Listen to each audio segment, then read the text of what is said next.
Hello dear student, welcome to our channel teachers created. आज के session में most important questions of contemporary India and education 2021 exam BEd first year students के लिए देखेंगे।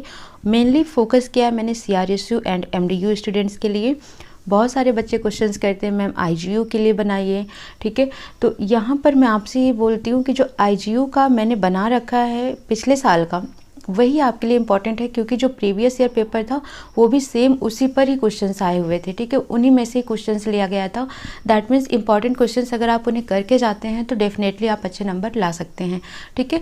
तो जो आईजीयू मीरपुर के बच्चे स्टूडेंट्स हैं वो आप क्या करें, डायरेक्टली वहीं से ही क्वेश्चंस को देखकर वहीं से तैयारी कर लें। ओके, सो सीआरएसयू और एमडीयू के बच्चे मेनली फोकस करेंगे इन क्वेश्चंस पर। इन 15 क्वेश्चंस को वो 100% तैयार करके जाएंगे एग्जाम में, तभी वो अच्छे नंबर ला सकते हैं, ठीक है। तो यूनिट वाइज हमने दिया है, क्योंकि आप सबको पता है टोटल 100 मार्क्स का एग्ज़ाम होता है, जिसमें 20 नंबर प्रैक्टिकल से मिलता है और 80 नंबर हमको थ्योरी से मिलता है। दैट मीन्स जो हमारा ये थ्योरी एग्ज़ाम है, इससे हमें कितने नंबर मिलते हैं, 80 मार्क्स मिलते हैं। 80 मार्क्स में से कोशिश करना चाहिए कि 60+ मार्क्स आप यहाँ से गेन कर सकें, ठीक है। और जितने इंपॉर्टेंट क्वेश्चंस मैं दे रही हूँ, अगर आप इनको अच्छे से तैयार करके जाते हैं तो आप 60+ डेफिनेटली लेकर आएंगे। यानी कि ओवरऑल रिजल्ट की बात करें तो आप प्रैक्टिकल और इसको मिलाकर आप 80%+ रिजल्ट आपका हमेशा ही रहेगा, अगर आप इस क्वेश्चंस को फॉलो करते हैं तो, ठीक है। सो सबसे पहले 4 यूनिट है, चारों यूनिट से आपके 20-20 मार्क्स के क्वेश्चंस आते हैं, जिनमें से 16 नंबर के हर एक यूनिट से आते हैं, ठीक है। तो 4 यूनिट हो गए, तो 4 यूनिट से 16-16 नंबर के हो गए 4 क्वेश्चंस, एक एक यूनिट के 16-16 नंबर के, ठीक है।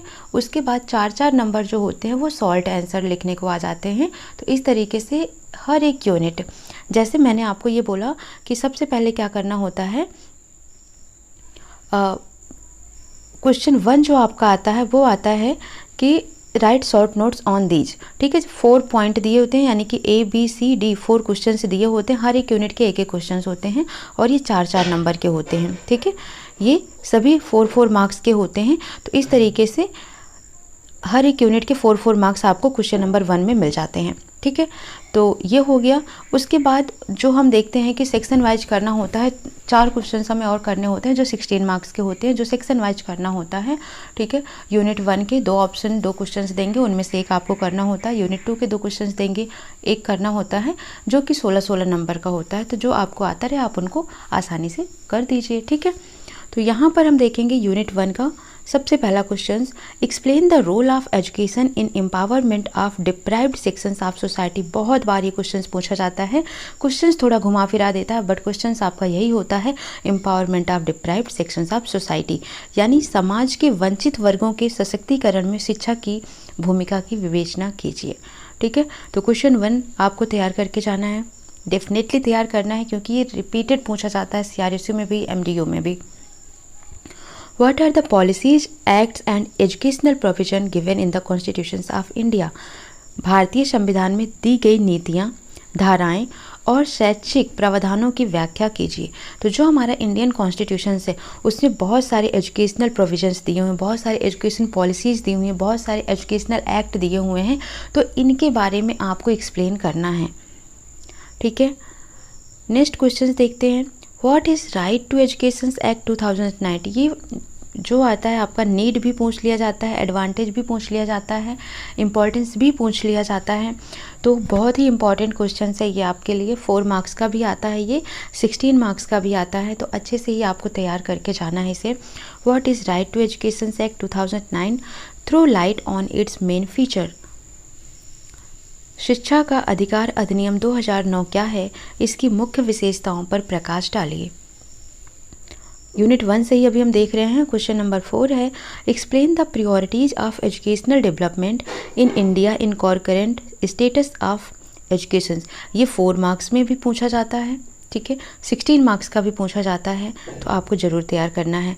समकालिक शिक्षा में शैक्षिक विकास की प्राथमिकताओं की व्याख्या कीजिए। कॉन्करेंट स्टेटस ऑफ इंडिया या कॉन्करेंट लिस्ट ऑफ एजुकेशन, इसको आपको डेफिनेटली तैयार करना है। क्वेश्चन नंबर 5 है, right short notes on directive principle of the state policy. राज्य के नीति निर्देशक तत्व, article 51A of educations and fundamental duties and rights. ठीक है, तो ये डिफरेंस भी पूछा जाता है, what is the difference between fundamental right and fundamental duties.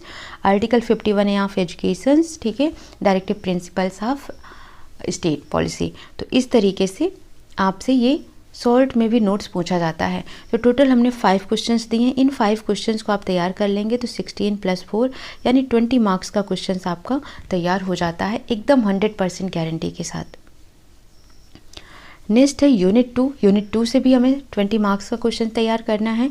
ठीक है, क्वेश्चन नंबर 6 है यूनिट 2 का। पहला question, national policy of education 1986 and national policy of education 1992, यानी कि 2 एजुकेशन पॉलिसीज़ हैं जिसको हम बोलते हैं, ठीक है, नेशनल पॉलिसी ऑफ एजुकेशन 1986, एक 68 भी है।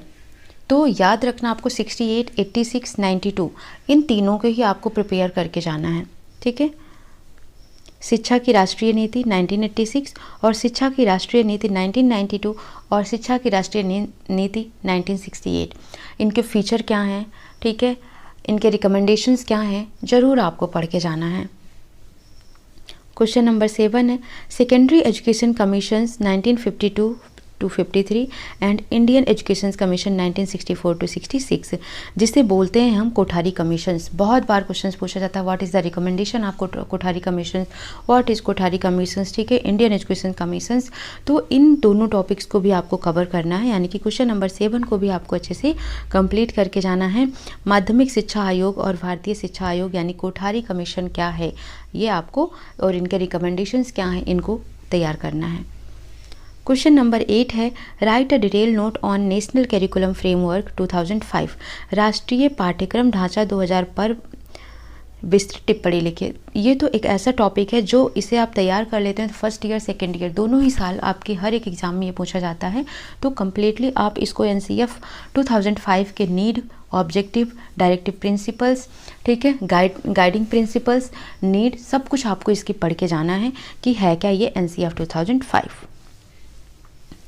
Right a reason criticism of Acharya Ramamurthy committee, Acharya Ramamurthy समिति 1990 की तर्क संगत समीक्षा कीजिए। तो आपको यहाँ से क्या पढ़ना है, आचार्य राममूर्ति कमेटी 1990 आपको तैयार करना है। तो ये हमने यूनिट 2 से भी 20 मार्क्स का क्वेश्चन देख लिया है। ठीक है, टोटल अगर आप इन चारों क्वेश्चंस को कवर करते हैं तो आपके 20 मार्क्स डेफिनेटली तैयार हो जाएंगे। नेक्स्ट यूनिट 3 से भी हमें 20 मार्क्स तैयार करना है। तो पहला क्वेश्चन है, What do you mean by vocationalizations of education? Explain its significance in our country. शिक्षा के व्यवसायीकरण से आप क्या समझते हैं, हमारे देश में इसके महत्व की व्याख्या कीजिए। ठीक है, ये एक ऐसा क्वेश्चन है जो इतनी बार पूछा गया है, CRSU MDU, मतलब ये समझ लो कि हर साल ही पूछा जाता है, तो इसको आपको स्किप नहीं करना है। ठीक है, डेफिनेटली आपको इसे करना है। Question number 11, what is universalisation of elementary education? What are the schemes opted by the government of India to achieve the target of universalization of elementary education? ठीक है, जिसे हम UEE कहते हैं। तो ये सार्वभौमिक शिक्षा क्या है, इससे आप क्या समझते हैं, गवर्नमेंट ने इसकी कौन कौन सी स्कीम निकाली है। ठीक है, explain any two like MDM जिसको हम बोलते हैं मिड डे मील, SSA सर्व शिक्षा अभियान, RMSA जिसको बोलते हैं राष्ट्रीय माध्यमिक शिक्षा अभियान, DPEA ये डिस्ट्रिक्ट प्रोग्राम एजुकेशन पॉलिसी कुछ ऐसा होगा। ठीक है, तो देख लेना। प्राथमिक शिक्षा का सार्वभौमिकरण क्या है?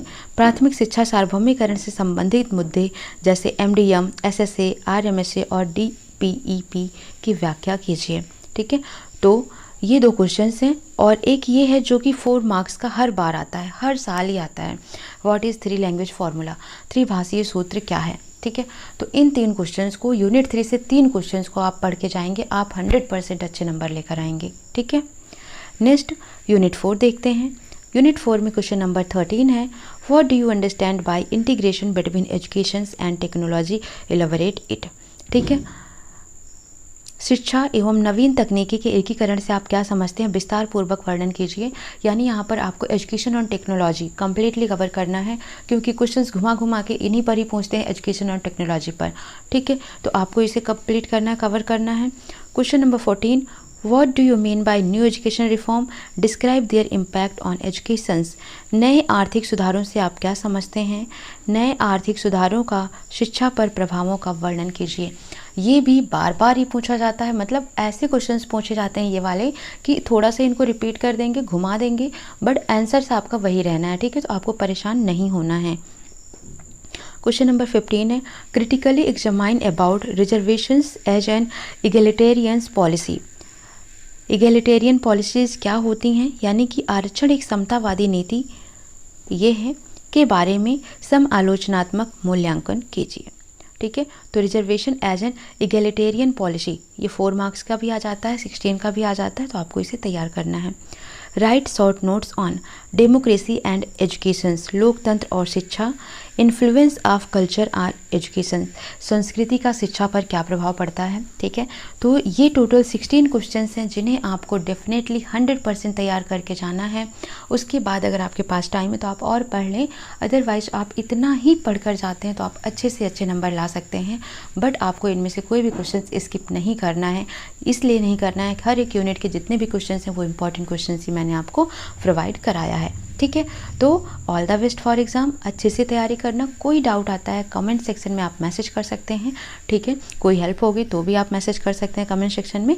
ठीक है, बट प्लीज़ अगर आपको ये वीडियो हेल्प करती है तो जितना ज़्यादा हो सके हमारे चैनल को लाइक शेयर सब्सक्राइब जरूर करें। ठीक है, क्योंकि आपके लिए मेहनत कर रहे हैं तो थोड़ा सा सिर्फ आपका मोटिवेशन, आपका एक लाइक शेयर सब्सक्राइब जरूर चाहिए। ठीक है, सो ऑल द बेस्ट। और अगर हाँ आप टेलीग्राम चैनल को ज्वाइन करना चाहते हैं तो teachers_creator पर जाकर आप चैनल को ज्वाइन कर सकते हैं। वहाँ से भी आपको अगर कोई PDF वगैरह चाहिए तो आप हमें मैसेज कर सकते हैं। सो मिलते हैं नेक्स्ट सेशन में, most important questions of next subject. ठीक है, तब तक आप इसको देखते रहिए, कंप्लीट करते रहिए इन टॉपिक्स को और एंजॉय करते रहिए लाइफ में। मिलते हैं नेक्स्ट सेशन में। Thank you for watching.